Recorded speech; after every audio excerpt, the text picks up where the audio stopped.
That's it man, inaitwa Forever Young. Lakini kwanza ulianza kuisikiliza asili ya muziki ama muziki asili yake ni wapi? Of course, alisikika The Led Remi Ongala ambaye tulimpoteza 2010, ilikuwa ni mwezi Desemba.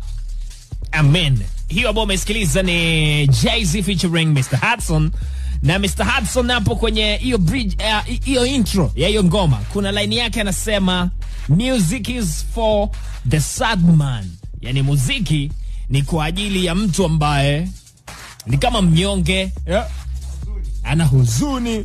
Lakini kwa Dr. Remi Ongala anasema kwamba muziki hauna mwenyewe, kwa sababu muziki ni wito, muziki ni mafundisho, muziki ni furaha, muziki ni chochote kile ambacho unakiishi. Yeye mwenyewe amefanya muziki, lakini sio kwamba alikuwa na raha kila siku ama alikuwa na raha daily. Anasema kwamba msimuone ama msiwaze kama kwa jinsi ambavyo alikuwa anafanya. Sometimes anaonekana ni mtu fulani hivi mwenye amani na vitu kama hivyo, lakini kiuhalisia muziki hauna mwenyewe. Sasa muziki ni kwa ajili ya nani?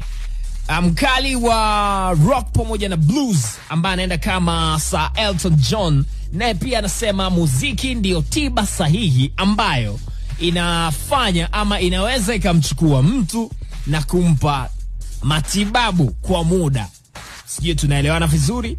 Kama mtu yuko na ameathirika labda na huzuni, basi atasikiliza ngoma fulani za huzuni, lakini anaweza akasikiliza ngoma fulani zenye vibes then zikamsaurisha na kuondokana na ile hali.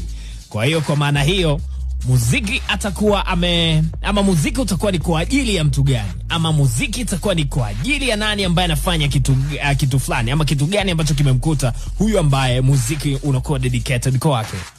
Tunapata majibu kwamba muziki ni kwa ajili ya binadamu na muziki ni tiba. Na leo ni Tuesday. Karibu kwenye Chimbo la Vibes. Karibu to choose kile ambacho tunahitaji kukisikiliza juu ya speakers za radio kwako.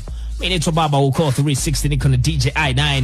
Unajua uzabaji jinsi ambavyo unaelekea kuanzia mishale ya 8 kamili za mchana mpaka pale ambapo itagota 11 kamili za jioni.